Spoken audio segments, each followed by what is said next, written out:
సాధారణంగా శివుడు ఎక్కడ ఉంటాడు అని అడిగారు అనుకోండి, శ్మశానంలో ఉంటాడు అంటారు. శ్మశానంలో ఉంటాడు అన్న మాటని జాగ్రత్తగా అర్థం చేసుకోవాలి. నిజానికి ఆయనకి శ్మశానంలో ఉండవలసిన అగత్యమే లేదు. అనుశాసనిక పర్వంలో భారతంలో పార్వతీదేవి అడిగింది, శంకర బ్రహ్మాండమైన కైలాసం ఉంది, ఎందుకండి అక్కడ ఉంటారు మీరు శ్మశానంలో? అయ్యో 2 కారణాలకు ఉంటారు పార్వతి.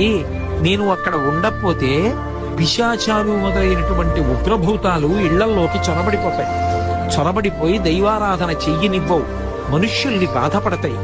ఆ బాధ పెట్టకుండా మనుష్యుల్ని ప్రశాంతంగా బతకనివ్వడం కోసమని నేను శ్మశానంలో ఉండి తాండవం చేస్తూ ఉంటాను. అవి నా తాండవం చూస్తూ అక్కడ కూర్చుంటాయి. అక్కడ కూర్చుంటే ఇక్కడ వీళ్ళు సుఖంగా ఉంటారు. అదే పనిగా ఆయన్ని పట్టుకుని శ్మశానవాసి అని తిట్టారనుకోండి, ఏదో ఒకనాడు ఆయనకి ఒళ్ళు మండి నేను వదిలేసి మీలా మేడలో ఉంటానని చెప్పి వచ్చేసాడంటే అవన్నీ వచ్చి మీద అడిపోతాయి.